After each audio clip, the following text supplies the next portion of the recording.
నేటి విశిష్టత. నేటి వైశిష్యం. నేటి వైశిష్యంలో భాగంగా ఈ రోజున మనం తులారాశి గురించి మాట్లాడుకుందాము. తులారాశి, తులా లగ్నం, అలాగే జోడిక్ సైన్స్ ప్రకారం మనం తీసుకుంటే దాంట్లో సన్ సైన్స్ ప్రకారం లిబ్రా అంటారు వీళ్ళని. అంటే అక్టోబర్లో పుట్టిన వాళ్ళని లిబ్రా అని చెప్తారు.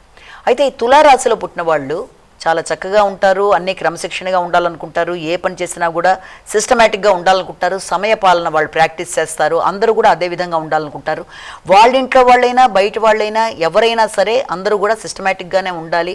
ఒక్కొక్కరికి ఒక రూల్ కాదు, ఎవరికైనా ఒకే రూల్ అన్నది వీళ్ళ యొక్క ప్రత్యేకత. అంటే ఎవరి తప్పు ఎవరిదైనా తప్పే, ఎవరు ఒప్పైనా ఒప్పే, ఇంట్లో ఒకటి బయట ఒకటి కాదు, న్యాయం అంటే ఎంత కరెక్ట్గా అయినా సరే త్రాసు ఎలా ఉంటుందో వీళ్ళ క్యారెక్టర్ కూడా న్యాయంగానే ఏ పనైనా జరగాలి, సమయపాలన పాటించాలి, ఎక్కడ తీసిన వస్తువు అక్కడ పెట్టాలి.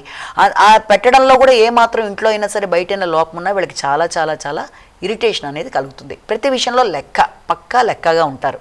అంటే ఆ లెక్క విధానం కూడా ఎలా ఉంటుందంటే చిన్న లెక్కలో తేడా వచ్చినా ఆ వ్యక్తిని ఆ పనిని వదిలేసి కూడా వీళ్ళు ముందుకెళ్ళిపోతారు. అంటే లెక్కల్లో తేడా రాకూడదు, సమయపాలనలో తేడా రాకూడదు, క్రమశిక్షణలో తేడా రాకూడదు, ఎక్కడ పెట్టిన వస్తువులు అక్కడే ఉండాలి అన్న విధానంతో పాటుగా వీళ్ళకి అందం, అలంకరణ మొదలైన వాటి మీద శ్రద్ధ చాలా ఎక్కువ. అంటే గృహ వాతావరణంలో చాలా చక్కగా అన్నీ అమర్చుకుంటారు, చాలా నీట్గా ఉండాలి. ఏదైనా సరే ఎక్కడ తీసిన వస్తువు అక్కడ పెట్టాలన్నది ఫస్ట్ మనం అనుకున్నది.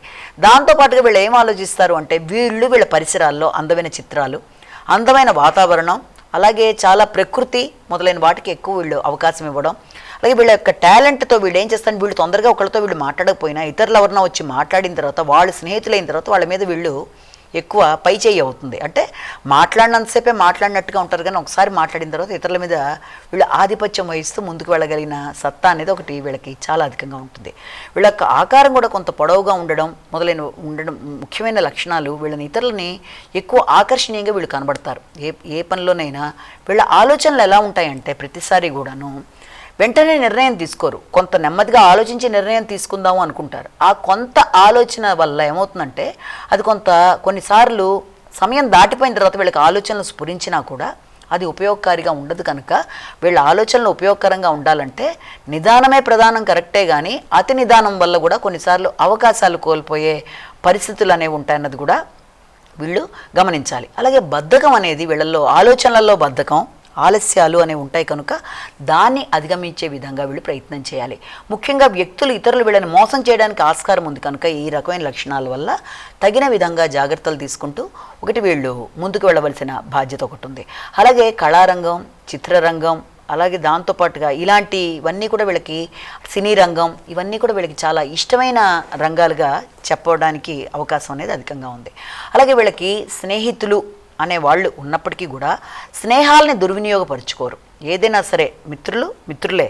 కొందరు స్నేహాలని దుర్వినియోగం చేసుకోవడానికి, కొందరనే కాదు వీళ్ళలో అసలు చాలామంది ఎవరూ కూడా ఆ యొక్క ఫ్రెండ్షిప్స్ని యూటిలైజ్ చేసుకొని మిస్యూజ్ చేసుకోవడం కానీ, లేకపోతే వ్యక్తుల యొక్క పరిచయాలను మిస్యూజ్ చేసుకోవడం కానీ వీళ్ళకి నచ్చదు. ఏదన్నా సరే నిర్భయంగా ఉంటారు, సిన్సియర్గా ఉంటారు, కానీ తరచుగా జాబ్స్ మారడం అనేది వీళ్ళలో ఒక ముఖ్యమైన లక్షణం. దానివల్ల వీళ్ళ ఎదుగుదలకి కొన్ని రకాలైన ఆటంకాలు అనేవి ఏర్పడుతూ ఉంటాయి. అంటే ఆ మార్పు అనేది కొన్నిసార్లు వీళ్ళకి ఇబ్బంది కలిగిస్తుంది. కొంత లేటుగా దానివల్ల 30 ఇయర్స్ వచ్చేదాకా కూడా ఆ మార్పులు అనేవి అధికంగా చేయడం. అలాగే ఏదైనా ఒకటి పని ప్రారంభించినా చాలా వరకు చేసేసి 90% అయిపోయింది అనుకున్నాక ఆ మూమెంట్లో దాన్ని వాళ్ళు వదిలేయడం వల్ల కూడా నష్టపోయే అవకాశం ఉంటుంది. కనుక ముఖ్యంగా వీళ్ళు మార్చుకోవాల్సింది ఏంటి అంటే ఏదైనా పని మొదలుపెట్టి లాస్ట్ మూమెంట్ దాకా వచ్చిన తర్వాత దాన్ని అక్కడితో ఇంక వదిలేయకుండా ఉండడం ఒకటి, అలాగే తరచూ జాబ్స్ మారడం లాంటిది ఒకటి, అలాగే ఏదైనా నిర్వహించేటప్పుడు కానీ ఏ విషయంలోనైనా సరే కొంత దర్పం అనేది వీళ్ళలో ఉంటుందంటే నేను చేయగలననే, నిజంగానే ఏ పనైనా చాలా చక్కగా, కళాత్మకంగా, సృజనాత్మకంగా, అందంగా చేయడంలో వీళ్ళ తర్వాత ఏ పనైనా కూడా. అయితే ఆ విషయంలో ఏంటంటే వీళ్ళు దేనికి రాజీ పట్టరు.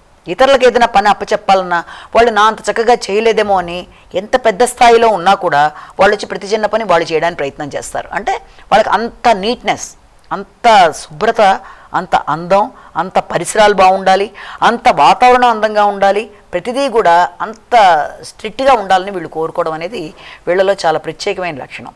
దానివల్ల కూడా కొన్నిసార్లు ఇబ్బందులు అనేవి ఎదుర్కొనే అవకాశం అనేది ఉంటుంది. ఏది అయినప్పటికీ ఆరోగ్య సంబంధమైన విషయాల్లో కూడా వీళ్ళకి ఏంటంటే కొత్త వాతావరణాలు తొందరగా పడవు. ఏదైనా వాతావరణం కనుక మారితే వెంటనే అనారోగ్యం చేయడం, మొదలైన వాటికి ఆస్కారం ఉంటుంది. అంటే వాతావరణం బట్టి వీళ్ళకి వెంటనే అనారోగ్యాలు, అలాగే కొన్ని దీర్ఘకాలికమైన సమస్యలు కూడా వెంటనే రిపీట్ అవుతూ ఉంటాయి వీళ్ళకి. ఆ విషయంలో ఆరోగ్య సంబంధంగా జాగ్రత్తలు తీసుకోవాలి.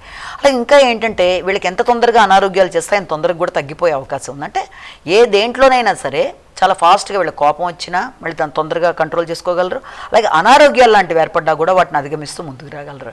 కాబట్టి ఈ రకమైన లక్షణాలన్నీ వీళ్ళకు ఉంటాయి కనుక వీళ్ళు ముఖ్యంగా గుర్తుంచుకోవాల్సింది ఏంటంటే స్ట్రిక్ట్నెస్, క్రమశిక్షణ, సమయపాలన, అలాగే అందరూ కూడా వీళ్ళు ఆశించిన విధంగానే అంత పర్ఫెక్ట్గా ఉండాలి, లేకపోతే పని మధ్యలో వదిలేద్దాం, లెక్కల విషయంలో తేడా రాకూడదు అనుకునే విషయాల్లో కొంచెం ఆలోచనలను చూసుకుంటూ ముందుకు వెళ్ళినట్లయితే అన్నీ కూడా వీళ్ళకి బాగుంటాయి.